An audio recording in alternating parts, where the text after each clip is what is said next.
Guys, स्वागत है आप सभी का आपके अपने चैनल पर।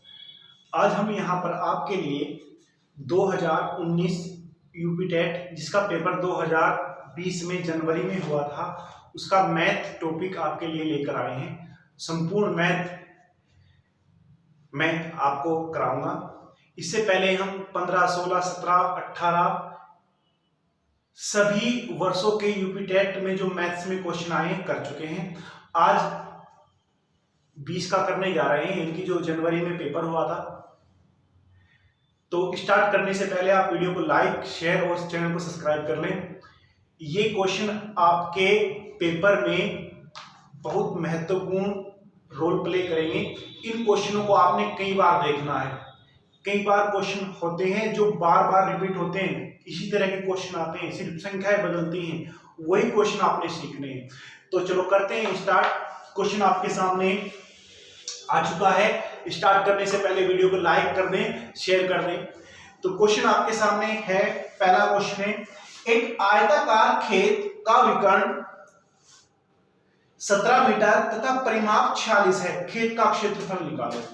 एक आयताकार मैं बना लेता हूं, इसका विकर्ण दिया हुआ है कितना, 17 मीटर और परिमाप दिया हुआ है। परिमाप होता है इनके L और ये B, कितना 2L प्लस B कितना दिया हुआ है 46 मीटर। ओके, तो क्या यहां से हम L प्लस B निकाल सकते हैं? बिल्कुल। तो कितना आ जाएगा 23 मीटर। ओके, अब हमें क्या निकालना है यहां से निकालना है हमें क्षेत्रफल। ओके, और विकर्ण दे रखा है। आपको यह भी पता होना चाहिए जो विकर्ण होता है उसका वर्ग यानी कि 17 का वर्ग अन्य दो भुजाओं के वर्ग के योग के बराबर होता है। इतना आपको पता है।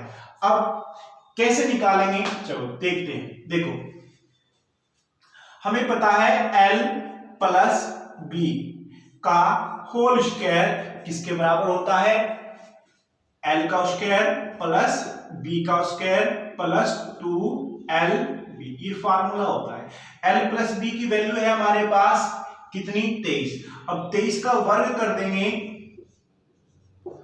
अब L स्क्वायर प्लस B का स्क्वायर, इसकी भी वैल्यू है कितनी, 17 का स्क्वायर प्लस 2L और B। ओके, अब 23 का वर्ग कितना होता है 529। इसको उधर लेंगे, माइनस कर देंगे। 17 का कितना होता है 289 इक्वल टू 2LB। अब 2LB के बराबर क्या हो जाएगा, इसमें से माइनस कर दो। 9 में से 9 गया 0। ओके, 12 में से 8 गए 4 और 4 में से 2 गए 2। तो L इंटू B कितना आ जाएगा 120 मीटर स्क्वायर। और क्षेत्रफल हमसे पूछा था, तो कितना आ गया 120 मीटर स्क्वायर। क्षेत्रफल क्या होता है, लंबाई इंटू चौड़ाई। तो आंसर आपके सामने आ गया कितना, 120 मीटर स्क्वायर, यानी कि ऑप्शन हमारा फर्स्ट हो जाएगा। अब नेक्स्ट क्वेश्चन पे आते हैं।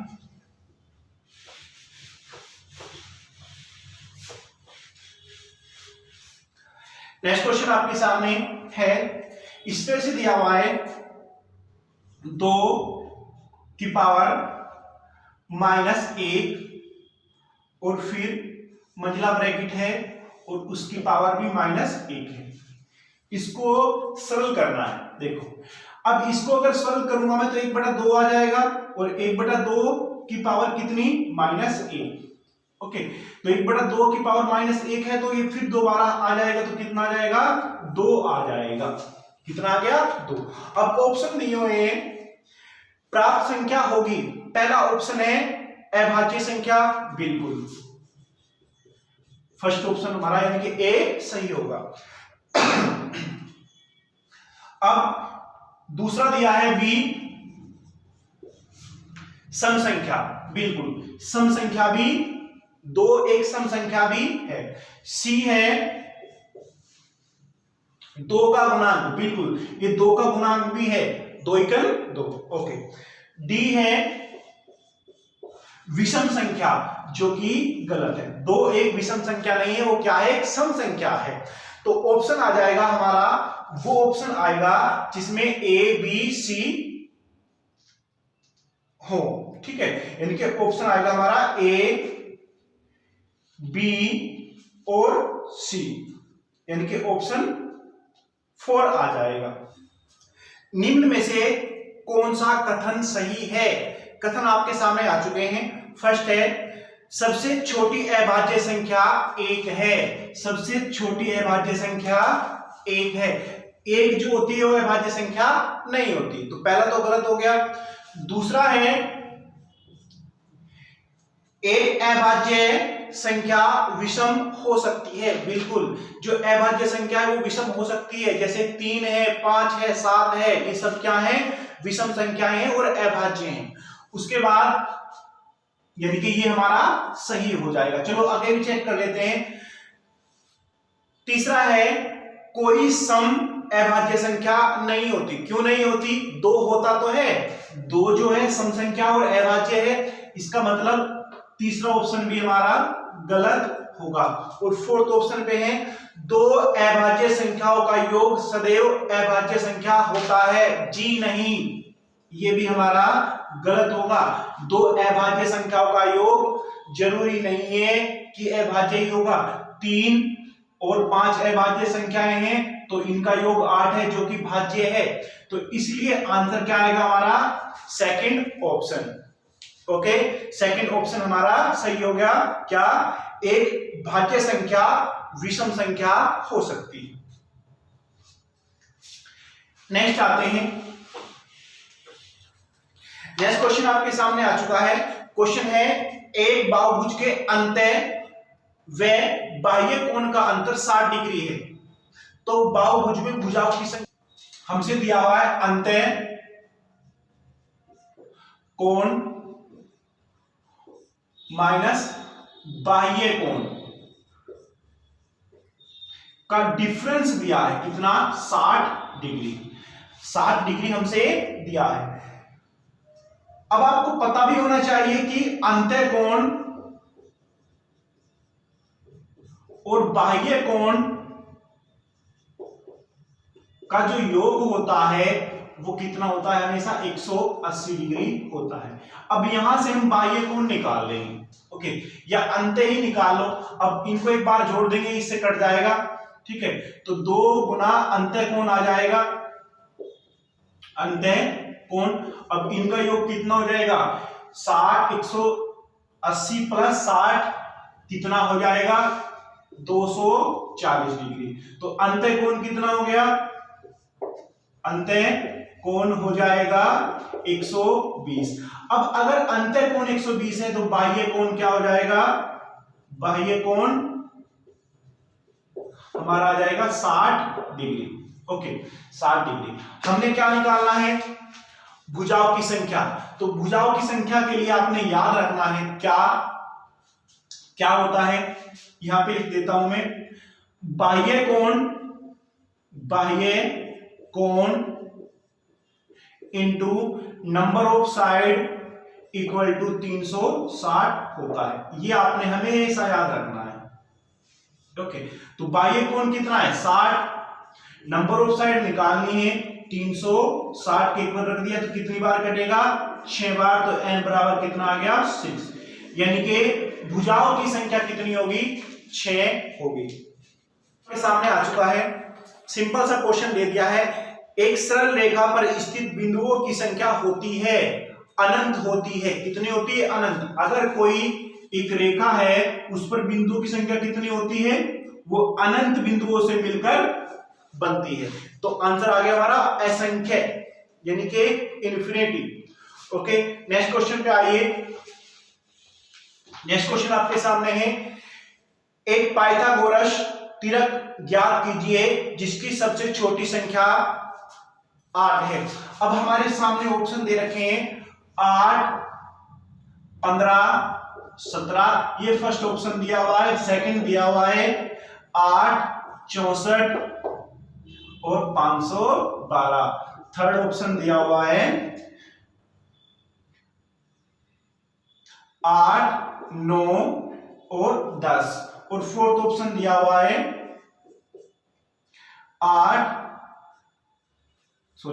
6, 8 और 10, इसमें से निकालना है। अब सबसे छोटी 8 अगर बोली तो ये तो बिल्कुल भी नहीं होगा, इनमें से चेक करना है। ओके, पाइथागोरस ट्रिक क्या कहता है कि जो सबसे बड़ी भुजा होती है उसका वर्ग अन्य दो भुजाओं के वर्ग के योग के बराबर होता है। यानी कि मैंने इन दोनों का वर्ग किया, 8 का वर्ग 64 और 15 का वर्ग 225, इनका योग किया मैंने तो कितना बन गया 289, जो कि किसका वर्ग होता है 17 का होता है, इसलिए आंसर आ गया हमारा फर्स्ट। यानी कि 8, 15 और 17 एक पाइथागोरस ट्रिक है। ओके, नेक्स्ट क्वेश्चन पे आइए।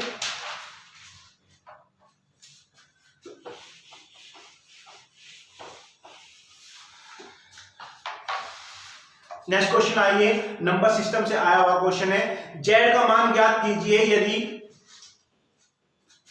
4, 1, 7, जेड 8 9 से विभाज्य है। ये किससे है 9 से विभाज्य है, इनकी 9 से पूरा पूरा कटता है। अब हमें पता है 9 का नियम क्या कहता है, अंकों का योग, जिस संख्या के अंकों का योग 9 से पूर्णतः भाग होता है वह संख्या 9 से पूर्णतः भाग होती है। अब मैंने योग किया इनका 7, मैंने इनका योग किया 4, 1, 5 और 7 12, 12 और 8 20। अब 20 तो डिवाइड नहीं होता, लेकिन अगर मैं यहां पर जेड का मान 7 रख दूं तो कितना हो जाएगा 27, क्योंकि 20 के बाद एक ऐसी संख्या सबसे पहले 27 ही आती है जो 9 से कटती है, तो जेड बराबर क्या रख देंगे हम 7 रख देंगे, जिससे कि ये संख्या 9 से पूर्णतः डिवाइड हो जाए। तो ऑप्शन आ गया हमारा 7। ओके, नेक्स्ट क्वेश्चन पे आते हैं। नेक्स्ट क्वेश्चन आपके सामने आ चुका है। 21, 60 2 की पावर a गुना 3 की पावर b गुना 5 की पावर c। ओके, वैल्यू निकालनी है 3 की पावर a गुना 2 की पावर माइनस b गुना 5 की पावर माइनस c। ओके, अब सोल्व कर दें इसको। देखो यहां से वैल्यू कैसे निकालोगे, आप इसके इस तरह से फैक्टर कर लीजिए 21, 60। ओके, 2 से काट दो उसको, 2 एकम 2, फिर ना चलने की 0, 2 × 16। ओके, फिर ये आ गया 0, फिर 2 से काट, 2 पंजे 10, दूनी 4 0, फिर 2 से काट दीजिए, 2 दूनी 4, 2 सत्ते 14, 270, फिर 2 से काट दीजिए, कितना आ गया 135। फिर आप इसको 3 से काट दीजिए, 3 चौके 12, 3 पंजे 15, फिर इसको आप 3 से काट दीजिए, कितनी बार 15। ओके, यहां पे ले लेते हैं 15 को, फिर कितने से काटना है 3 से 5 आ गया। ओके, तो 5 एकम 5, तो 5 कितनी बार आया यहां पर 1 बार, तो मैं लिख सकता हूं c बराबर कितना आ गया 1। ओके, 2 कितनी बार आया 1 2 3 4, तो a बराबर कितना आ गया 4। ओके, अब 3 कितनी बार आया 3 बार, तो b बराबर कितना आ गया 3। इनकी वैल्यू हमने निकाल दी। ओके, इसके बाद यहां पर वैल्यू पुट कर दो, 3 a की पावर 4 गुना 2 की पावर कितनी है माइनस b, इनकी 2 की पावर माइनस के 3 गुना 5 की पावर माइनस का 1। ओके, इसको सोल्व करते हैं तो ये कितना बन जाएगा 81 गुना ये कितना बनेगा 1/8। ओके, और गुना ये कितना बनेगा 1/5, तो कितना बन जाएगा 81/40। ओके, 81/40 हमारा आंसर आ जाएगा, ये हमारा आंसर होगा। तो ये क्वेश्चन आपको अच्छे से क्लियर हो गया होगा। नेक्स्ट क्वेश्चन पे आते हैं।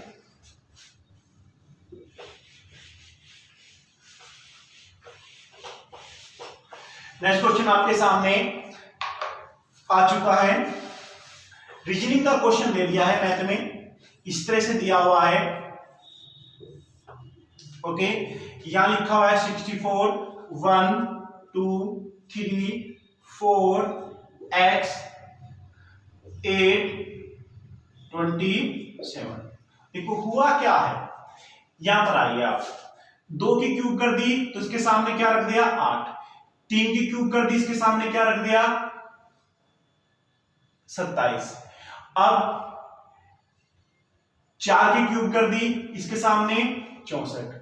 और ऐसे ही यहां पर क्या रखेंगे हम, यहां से तो स्टार्ट हुआ, 1 से हुआ होगा तो 1 की क्यूब करेंगे तो कितना आएगा, 1 ही तो आएगा, तो x बराबर कितना आ गया हमारा 1। ये इसका आंसर आ गया। नेक्स्ट क्वेश्चन पे आते हैं। नेक्स्ट क्वेश्चन है, किसी बंटन का बहुलक ज्ञात किया जा सकता है। ऑप्शन है, फर्स्ट ऑप्शन है से कम संचयी बारंबारता वक्र द्वारा, से अधिक संचयी बारंबारता वक्र द्वारा, और थर्ड ऑप्शन है आवर्ती बहुभुज द्वारा, और फोर्थ ऑप्शन है आयत चित्र द्वारा। तो याद रखना, किसी बंटन का बहुलक ज्ञात किया जा सकता है, किसे आयत चित्र के द्वारा किया जा सकता है, यानी कि ऑप्शन हमारा फोर्थ यहां पर होगा। ओके, इसके बाद नेक्स्ट क्वेश्चन पे आते हैं। क्वेश्चन है, एक आयत की लंबाई में 60% की वृद्धि करने पर उसकी चौड़ाई में कितने % की कमी करें जिससे कि आयत का क्षेत्रफल ना बढ़े।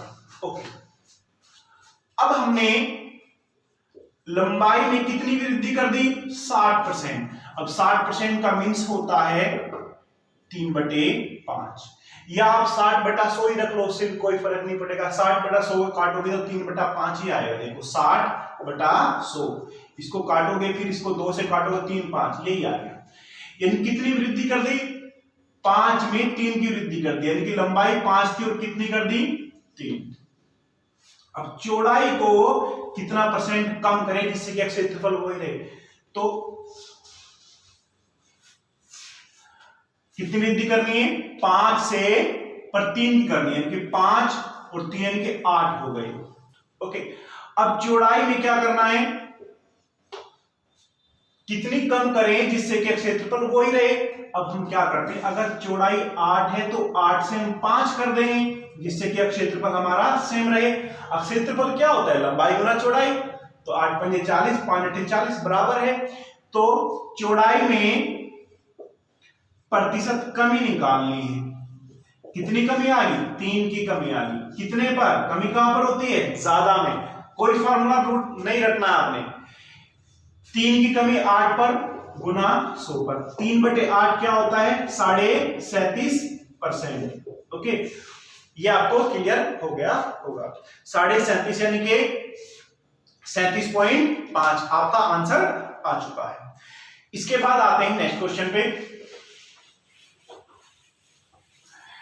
क्वेश्चन आपके सामने आ चुका है, एक घन का आयतन संख्यात्मक रूप से उसकी भुजाओं की लंबाई के योग के बराबर है। घन की संपूर्ण पृष्ठीय क्षेत्रफल वर्ग इकाई होगी। अब आपको सबसे पहले तो पता होना चाहिए इसमें भुजाएं कितनी होती हैं। घन में कितनी भुजाएं होती हैं, घन में 12 भुजाएं होती हैं। जैसे कि कमरे में देखो आप, कमरे में कितनी, 4 तो नीचे और 4 ऊपर और 4 दीवारें यानी कि जिन पर वो खड़ी हैं, 4 कोने वे होंगे, तो कितनी भुजाएं होंगी टोटल 12 भुजाएं हो गई। ये आपने याद रखना है। अब हमसे क्या कहा है, क्या कहा उसकी भुजाओं की लंबाई का योग। अब लंबाई कितनी हो जाएगी, जब 12 भुजाएं बराबर भुजाएं तो लंबाई का योग कितना हो जाएगा 12a हो जाएगा। किसके बराबर है, ये बराबर हो जाएगा आयतन का संख्यात्मक मान। अब आयतन कितना होता है, आयतन होता है a⁻3। हमने भुजा a मानी है तो आयतन कितना होगा a⁻3। अब यहां से आप निकाल दीजिए a² बराबर कितना आ जाएगा 12 आ जाएगा, ये हमने निकाल दिया। ओके, अब इसके बाद आगे चलते हैं। हमसे क्या कहा? संपूर्ण पृष्ठीय अक्षीय क्षेत्रफल, संपूर्ण यानी कि टोटल सरफेस एरिया। अब टोटल सरफेस एरिया कितना होता है? अब कितने पृष्ठ होते हैं घन में? 6 होते हैं। अब a का अगर a स्क्वायर है तो 6 का कितना हो गया? 6a square. ओके, तो 6, अब a की वैल्यू कितनी है? 12, 12 6 72, यानी कि 72 मीटर स्क्वायर हमारा आंसर होगा। या मीटर में नहीं है, कितना हो गया? 72। ओके, तो ये आंसर हमारा हो जाएगा।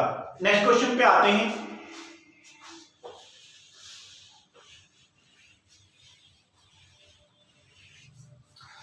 नेक्स्ट क्वेश्चन आपके सामने आ चुका है। 2018 में अमित का वेतन 1,26,500 है। वर्ष 2016 में उसका वेतन प्रति वर्ष क्रम से 10% और 15% बढ़कर 18 के वेतन तक पहुंच गया है। तो 2016 में कितना था? अब क्या करते हैं, देखो मैंने मान लिया 2016 में कितना था? x था। अब इस पर तो वृद्धि हुई। पहले वर्ष कितनी वृद्धि हुई? 10%। 10% का मतलब होता है 1/10, यानी कि 10 से कितना हो गया? 11। ओके, अब हम 17 में पहुंच गए। ओके, अब 17 से बाद फिर एक साल वृद्धि हुई, कितनी? 15%। 15% क्या होता है? 3/20। चाहे आप सोल्व करके देख लो इधर। 15% का मतलब क्या? आप 5 से काट दे, 3 20। ओके, 3/20, यानी कि 20 पर 3 की वृद्धि हो, कितना हो गया? 23। अब बढ़कर कितना हो गया? 18 में कितना दिया हुआ हमसे? 1,26,500। 1,26,500। ओके, अब इसको सोल्व करना है। काट दीजिए। x बराबर कितना आ जाएगा? देखो 11 से काटते हैं। 11 एकन 11, 11 एकन 11, 11 पंजे 55 और 2 जीरो आ गए। उसके बाद 23 से काटते हैं। 23 पंजे कितने हो गए? 115। 23 पंजे 115 होते तो 500 आ गया। ओके, उसके बाद अब गुना करते हैं। इसके बाद अब इनको उधर लेके जाते हैं और गुना करते हैं। कितनी हो जाएगी गुना? 5 दूनी 10, ये हो जाएगा 1,00,000। हमारा आंसर आ गया 1,00,000। यानी कि 2016 में जो उनका वेतन था वो कितना था? अमित का 1,00,000 रुपए था। नेक्स्ट क्वेश्चन आपके सामने आ चुका है। दो संख्याओं का महत्तम समावर्तक 6 और लघुत्तम समावर्तक 432 है। एक संख्या 48 है, दूसरी संख्या। याद रखना, ये एक फार्मूला आपको याद रखना है। दो संख्याओं का गुणनफल किसके बराबर होगा? HCF into LCM. HCF into LCM. अब हमसे एक संख्या कितनी दे रखी है? एक संख्या मान ली कितनी? x। एक संख्या कितनी? 48 बराबर एचसीएफ कितना है? 6 और एलसीएम कितना है? 432। सोल्व कर दीजिए, इसको आ जाएगा। ठीक है, सोल्व करो। इसको काट दें। 8 6 48, यहां पर 8 आ गया तो x बराबर कितना आ जाएगा? 8 से काट दो इसको 8 पंजे 40, 3 इधर हो गया 32 हो गया और 8 चौक 32। तो x बराबर कितना आ गया हमारा? 54। यानी कि पहली संख्या जो है वो कितनी, दूसरी संख्या जो है, दूसरी संख्या कितनी हो जाएगी? वो 54 हो जाएगी। ओके, 54 हमारा आंसर होगा। नेक्स्ट क्वेश्चन पे आते हैं। क्वेश्चन आपके सामने आ गया है। किसी महीने का तीसरा शुक्रवार 16 तारीख को पड़ता है। ओके, यानी कि 16 तारीख को क्या पड़ता है? शुक्रवार पड़ता है। ओके, तो उस महीने का चौथा मंगलवार किस दिन पड़ेगा? ओके,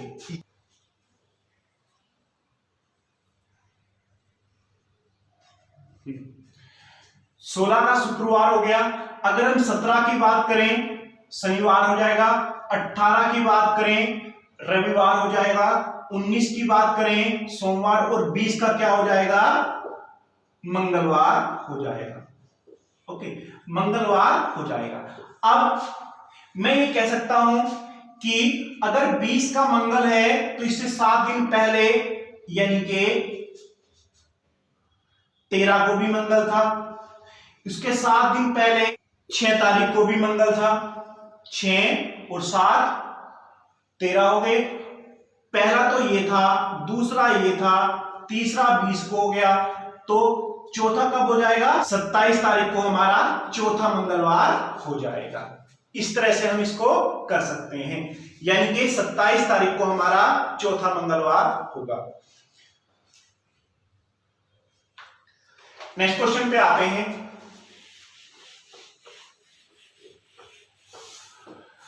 क्वेश्चन आपके सामने आ गया है, कुछ इस तरह से दिया है a प्लस बी बटे सी बराबर b प्लस सी बटे a बराबर c प्लस a बटे b बराबर a।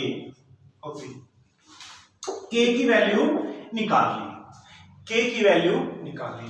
देखो अगर आप इनको ऐसे सोल्व करोगे तो बहुत मुश्किल हो जाएगा इक्वेशन बनाकर। आप कुछ इस तरह से इनकी वैल्यू पुट करो कि ये सेटिस्फाई हो जाए। अब अगर मैं यहां पर सबकी वैल्यू बराबर रख दूं, मैं a बराबर b बराबर c बराबर 1 रख देता हूं। ओके, जब मैं 1 रखूंगा 1 प्लस 1 2 बटा 1 2 आ गया, 1 प्लस 1 सबकी बराबर आ जाएगी। जब बराबर आएगी तो 2 आ रही इसकी वैल्यू, तो k बराबर कितना आ जाएगा हमारा आंसर 2 आ जाएगा। या आप 2 भी रख सकते हो, 3 रख के देख सकते हो सबको वैल्यू, क्योंकि हमसे यहां पर कहा नहीं कि ये बराबर नहीं है, तो आप बराबर आराम से इनको रख सकते हो, क्योंकि और कुछ आप वैल्यू रखोगे तो वो सेटिस्फाई नहीं करेगी। तो आंसर आ गया हमारा k बराबर 2। नेक्स्ट क्वेश्चन पे आते हैं। नेक्स्ट क्वेश्चन है आपके सामने, निम्नलिखित में से कोई 3 माप लेकर कुल कितने त्रिभुज बनाए जा सकते हैं। भुजा की माप है कितनी 1.2 सेंटीमीटर, 4.2 सेंटीमीटर, 5.9 सेंटीमीटर और 8.1 सेंटीमीटर। यानी कि ये 4 माप दी हुई है, इनसे हम कितने त्रिभुज बनाए जा सकते हैं। तो याद रखना, ऐसे नहीं कि हम 3 भुजा ली और त्रिभुज बना दिया। त्रिभुज बनाने की भी कुछ कंडीशन होती है। क्या कंडीशन होती है? त्रिभुज बनाने के लिए वो 3 भुजा चाहिए जिनकी छोटी 2 भुजाओं का योग तीसरी भुजा से हमेशा बड़ा होना चाहिए। अब अगर आप इन 2 भुजाओं से लोगे, ओके, इनका योग कितना बन जाएगा 5.4। अब इसका योग कितना है 5.9। अब इन दोनों का योग इससे छोटा होगा, इसीलिए हम इनसे एक त्रिभुज नहीं बना सकते। ओके, अब तो इससे नहीं बना सकते, तो ये तो और भी बड़ी है, इससे तो बना ही नहीं सकते। तो अब हम ये 3 भुजाएं लेकर देखते हैं क्या इनसे बना सकते हैं क्या। अब इनका योग देखो 5 और 4 9, वैसे ही तो सिंपल सा इनका योग करके देखो, यानी कि 9 से ज्यादा बन रहा है। और तीसरी भुजा यानी कि जो बड़ी भुजा है उसका कितना है 8। इसलिए इन तीनों को लेकर हम एक त्रिभुज बना सकते हैं। ओके, ये आपको क्लियर हो गया होगा।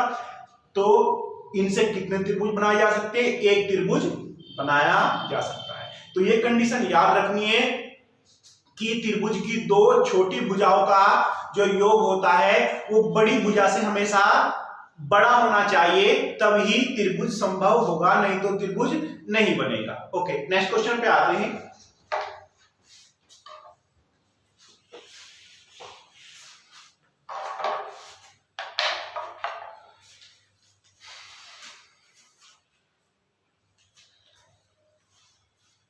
क्वेश्चन है, एक भिन्न का हर अंश के दुगने से 1 अधिक है। ओके, एक भिन्न का हर अंश के दुगने से एक अधिक है, तो मैंने ये मान लिया, हो गया। हर क्या हो गया, अंश से दुगने से एक अधिक हो गया। ओके, अंश में 2 जोड़ने पर और हर में 3 घटाने पर, हर में से 3 घटा दिया, इसमें 2 जोड़ दिया, तो प्राप्त भिन्न क्या होती है, 1 होती है। तो मूल भिन्न निकालनी है। अब मूल भिन्न हमने क्या मानी थी, मूल भिन्न थी x बटे 2x प्लस 1। ओके, x बटे 2x प्लस 1। हालांकि ऑप्शन से भी इसको कर सकते हैं, लेकिन चलो सोल्व कर लेते हैं। तो ये कितना बनेगा, x प्लस 2 बराबर ये कितना बचेगा, -2 यहां पर। ओके, तो कितना आ जाएगा इधर जाके, 2x माइनस 2। ओके, अब x बराबर कितना आ जाएगा, ये इधर जाएगा, तो x बराबर आ जाएगा कितना, ये इधर आ जाएगा 4। अब x बराबर 4 आ गया, तो यहां पर वैल्यू पुट कर दीजिए।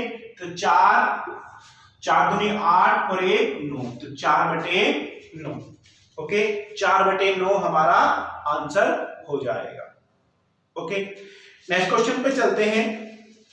है क्या, -9 माइनस ब्रैकेट है माइनस के 8 प्लस 24 भाग 13 माइनस 7 और उसके ऊपर है रेखा ब्रैकेट, और फिर यहां पर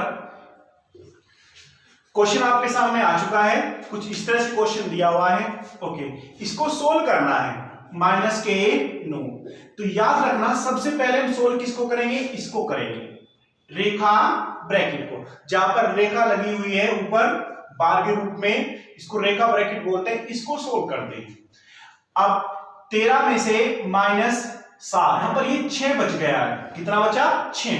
अब 6 को डिवाइड करेंगे तो कितना आ जाएगा, 6 चौक 24 4, यानी कि -8 प्लस 4।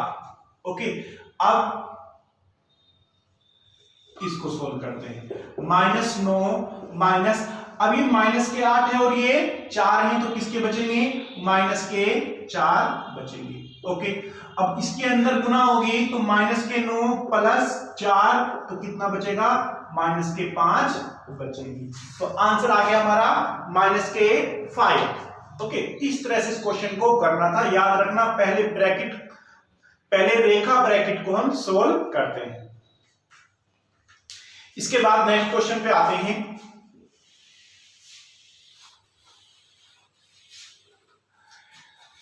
नेक्स्ट क्वेश्चन है, यदि मैस है a 8 का 4 है और a और 8 का 24, यानी कि इस तरह से मान लीजिए मैस से दिया हुआ है 2 संख्याओं का, a का और 8 का 4, और ले से दिया हुआ है कितना, 24। हमें पता है एक संख्या तो दे दी कितनी, a, और एक संख्या दे रखी है 8। अब 2 संख्याओं का गुणनफल किसके बराबर होता है, ले से गुना में से। ले से कितना है 4, में से कितना है 24। अब सोल्व कर दीजिए इसको, ये कितना आ गया 2, अब 2 इसको काट देंगे, कितना आ गया 12। तो a बराबर कितना आ गया 12, यानी कि वो एक संख्या कितनी है 12। ओके, तो ये आपको क्लियर हो गया होगा। क्वेश्चन है आपके सामने, एक कमरे की लंबाई 10% घटाई गई तथा चौड़ाई 20% घटाई गई, जबकि ऊंचाई 5% बढ़ाई गई। इस कमरे के आयतन में कितने प्रतिशत का परिवर्तन होगा। अब लंबाई को क्या किया गया, 10% घटा दिया गया, यानी कि 10 से 9 कर दिया। ओके, चौड़ाई को 20% कम कर दिया। 20% का मतलब होता है 1/5, यानी कि 5 से 4 कर दिया। ऊंचाई को 5% बढ़ा दिया गया। 5% का मतलब होता है 1/20, इनकी 20 से 21 कर दिया गया। अब अगर इनकी गुना कर दूं मैं, तो इनका आयतन आ जाएगा। ये पहले था और ये बाद में हो गया, तो गुना कर दीजिए। इसकी गुना कितनी करेंगे, 20 पंजे 100 और गुना 10, तो कितना आ गया 1000। उसका पहले आयतन अगर 1000 था, तो अब कितना हो गया, अब इनकी गुना कर दीजिए, ये कितना आ जाएगा, इनकी जो गुना बनी वो कितनी बनी 756। ओके, अब कितने की कमी आएगी निकाल सकते हैं हम। तो ये कितने की कमी आ गई है, ये आ गई है 244। ओके, ये 244 की यहां पर कमी आ गई, कितने पर, 1000 पर। ओके, तो 100 पर कितनी, आयतन में हमें क्या निकालना था, आयतन में प्रतिशत कमी, यानी कि जो भी चेंज हो रहा है, हमने देखा कमी हो रही तो प्रतिशत कमी निकाल दे, कितनी, सोल्व कर दो, ये 2 जीरो गई इससे। ओके, अब ऊपर 244 है तो एक अंक के बाद दशमलव लगा देंगे तो आंसर आ गया हमारा 24.4%। ओके, 24.4% हमारा आंसर आ गया।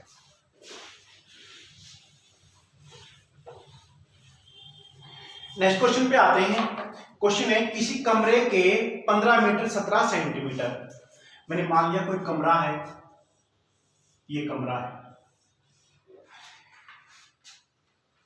इसकी लंबाई दीदी 15 मीटर 17 सेंटीमीटर, यानी कि मैं लिख सकता हूं 1517 सेंटीमीटर। ओके, मैंने मीटर को सेंटीमीटर में बदल दिया।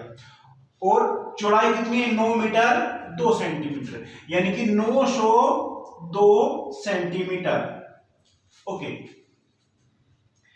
अब चौड़े फर्श पर लगाए जा सकने वाली वर्गाकार टाइलों की संख्या निकालनी है। ओके, टाइलों की संख्या निकालनी है, टाइलों की संख्या।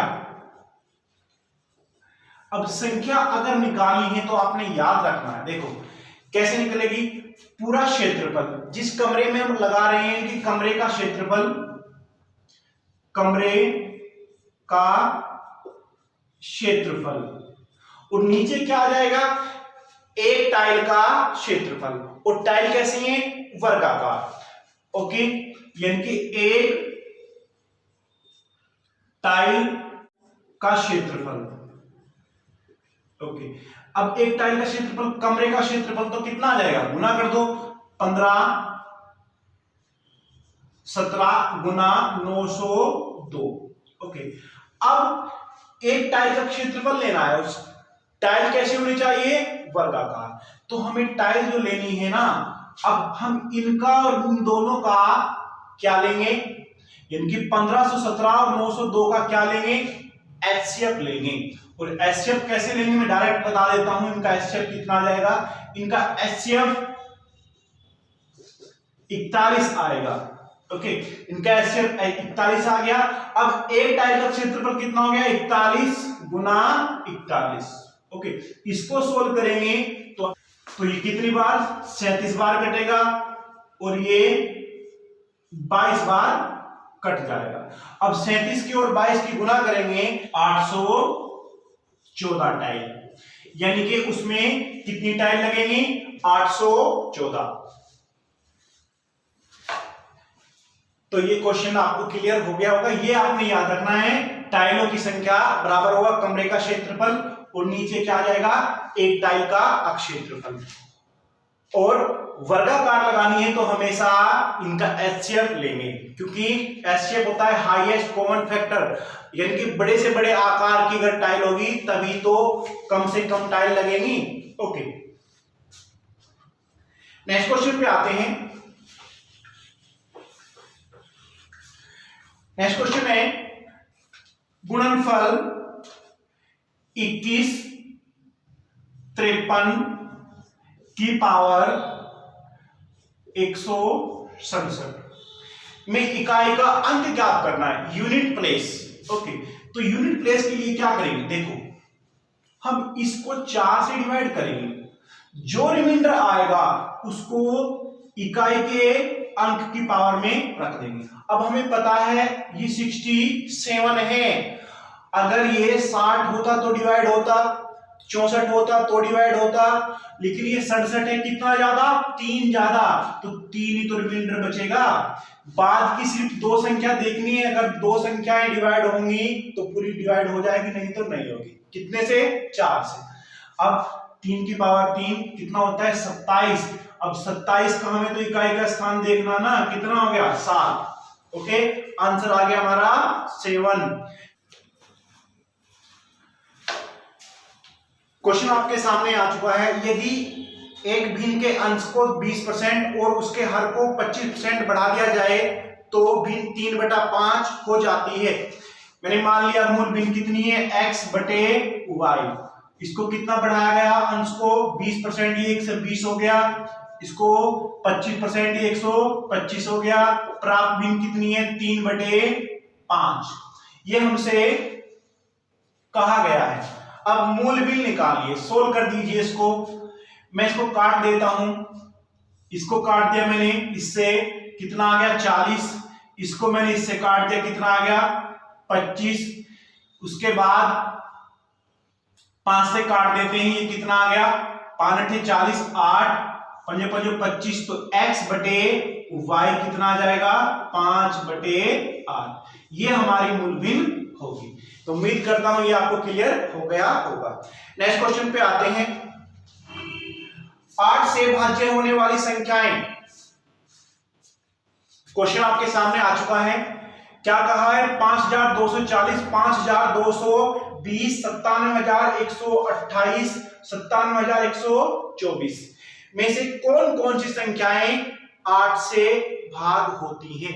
तो 8 का नियम क्या कहता है कि अगर किसी संख्या की बाद की 3 संख्याएं, क्योंकि बाद से 3 अंकों से बनने वाली संख्याएं 8 से पूर्णतः भाग होती है तो पूरी संख्या डिवाइड हो जाएगी। तो हम करते हैं स्टार्ट, इसको चेक करते हैं। 8 × 24 बिल्कुल होती है, ये हो जाएगी।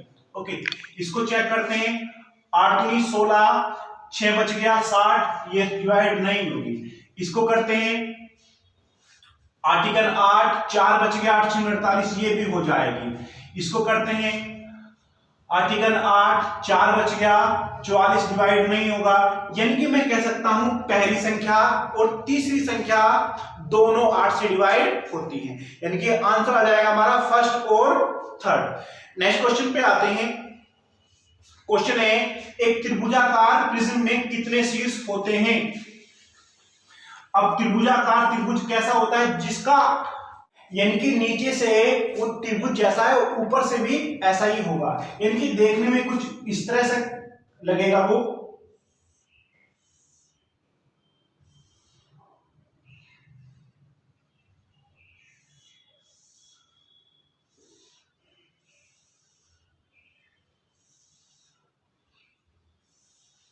देखने में कुछ इस तरह से लगेगा।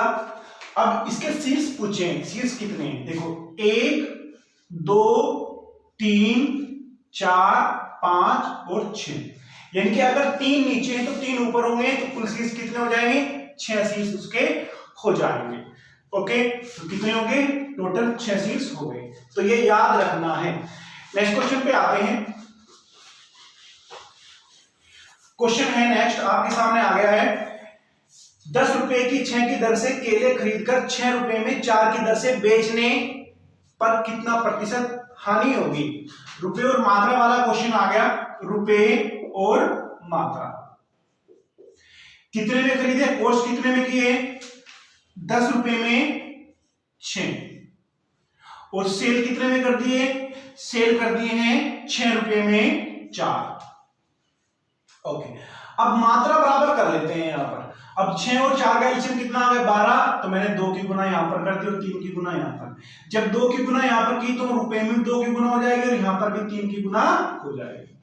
अब 20 रुपए में 12 खरीदे, 18 रुपए में 12 बेच दिए, तो कितने की हानि हुई, हानि कितने की हो गई, 20 वाली वस्तु 18 में बेचने, 2 की हानि कितने पर, 20 पर, तो 100 पर कितने की हो जाएगी, तो यह आ जाएगा 10%। तो उम्मीद करता हूं ये क्वेश्चन आपको समझ में आ गया होगा। नेक्स्ट क्वेश्चन है आपके सामने। रिक्त स्थान के लिए कौन कौन से विकल्प सही हैं। अब हमें दिया है, हमें पता है कि जो 1000 ग्राम होता है वह 1 केजी के बराबर होता है।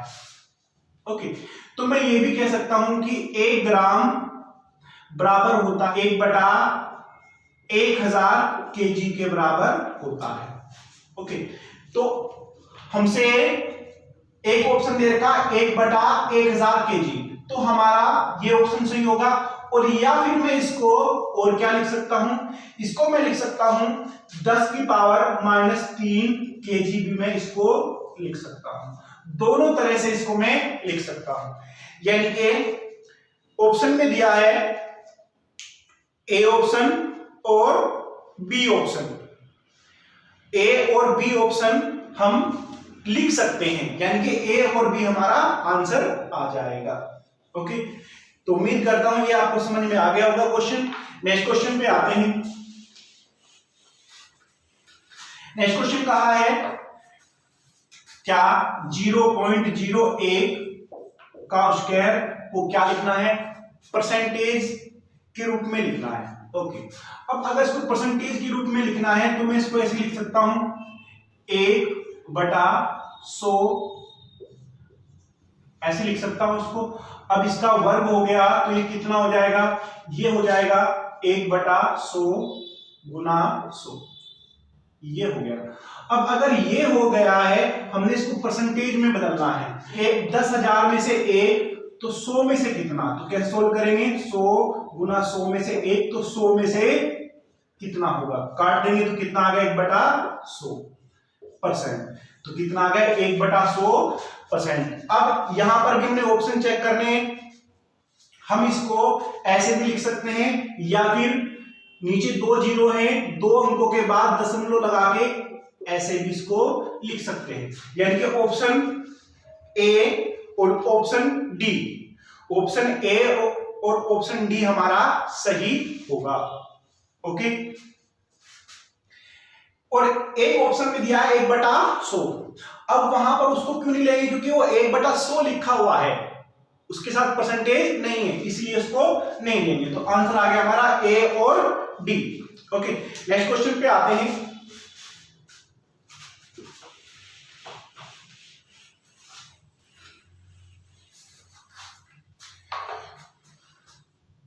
नेक्स्ट क्वेश्चन है, यदि दो संख्याओं का अंतर और गुणनफल 5 और 36 है, हमसे क्या दे दिया है, अंतर a माइनस बी 5 और गुणनफल कितना है, a गुना b कितना है 36।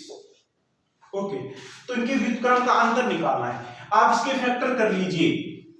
ओके, अब हमें पता है 9 चौक 36 होते हैं और 9 माइनस 4 भी 5 होते हैं, तो संख्याएं आ गई a बराबर 9 और b बराबर 4, ये संख्याएं हमारे पास आ गई। निकालना क्या है, व्युत्क्रम का अंतर निकालना है, यानी कि a/4 माइनस 1/9 ये निकालना है। एलसीएम लीजिए, 36 आ गया, 9 माइनस 4 तो कितना आ गया 5/36। ओके, 5/36 हमारा आंसर आ जाएगा। ये सभी क्वेश्चन आपके 2020 में यूपी टेट में आए हुए थे, तो मैंने प्रत्येक क्वेश्चन आपको सोल्व कराया। तो उम्मीद करता हूं ये वीडियो आपको अच्छी लगी होगी, तो ज्यादा से ज्यादा लाइक करें, शेयर करें, और अगर हाँ आपने अभी तक चैनल को सब्सक्राइब नहीं किया तो सब्सक्राइब करिए।